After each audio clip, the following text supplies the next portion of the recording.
बिस्मिल्लाहिर्रहमानिर्रहीम। अस्सलाम वालेकुम गाइस, क्या हाल चाल है। मेरी उम्मीद और दुआ यही कि आप सब ठीक ठाक होंगे और अल्हम्दुलिल्लाह मैं भी बिल्कुल ठीक ठाक हूँ। तो अभी चेरीज़ का सीज़न जो है वो शुरू हो चुका है। बहुत अच्छी फ्रेश चेरीज़ मार्केट के अंदर आई हुई हैं, तो हमने सोचा हम इसकी स्मूदी तैयार करते हैं, जो कि बहुत अच्छी क्रीमी और मज़ेदार सी स्मूदी तैयार हुई है।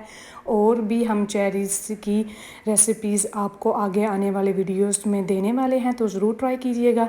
तो चलते हैं, इसे बनाना स्टार्ट करते हैं। सबसे पहले हमें ये 4 से 5 इंग्रेडिएंट्स चाहिए होंगे। हमने ले लिया है एक अदद जग, उसके अंदर मैं 1 कप चेरीज़ जो है उनके सीड निकाल के ऐड कर दूंगी और 1 कप ही हम इसके अंदर योगर्ट ऐड कर रहे हैं।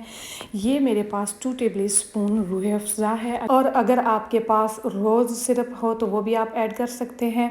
अगर नहीं है तो आप रूह अफ़ज़ा तो हर घर में ही होती है, वो ऐड कर दें। और ये 2 टेबल स्पून मैंने इसके अंदर शुगर ऐड की है। अब इसको ब्लेंड करेंगे अच्छे से। और अब हमारी चेरी की स्मूदी जो है वो बिल्कुल तैयार है। हमने इसको ज़्यादा थिक नहीं रखना, बस इतना होना चाहिए कि आप इसको स्ट्रॉ की मदद से पी सकें। और ये रही हमारी चेरी की स्मूदी, जो कि बहुत मज़ेदार तैयार हुई है। और अब मैं इसको गार्निश करूँगी व्हिप्ड क्रीम से। ये टोटली ऑप्शनल है, अगर आपको पसंद हो तो आप ऐड कर सकते हैं।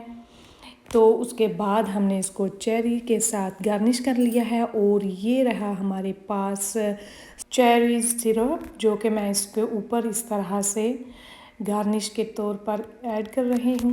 ये भी टोटली ऑप्शनल है, आप जैसे चाहें इसको गार्निश करें। और अब हमारी चेरी की स्मूदी जो है वो बिल्कुल तैयार है। मुझे पूरी उम्मीद है कि ये वीडियो आपको बहुत पसंद आई होगी। अगर आपको ये वीडियो पसंद आई है तो प्लीज़ मेरे चैनल को लाइक, शेयर और सब्सक्राइब करें।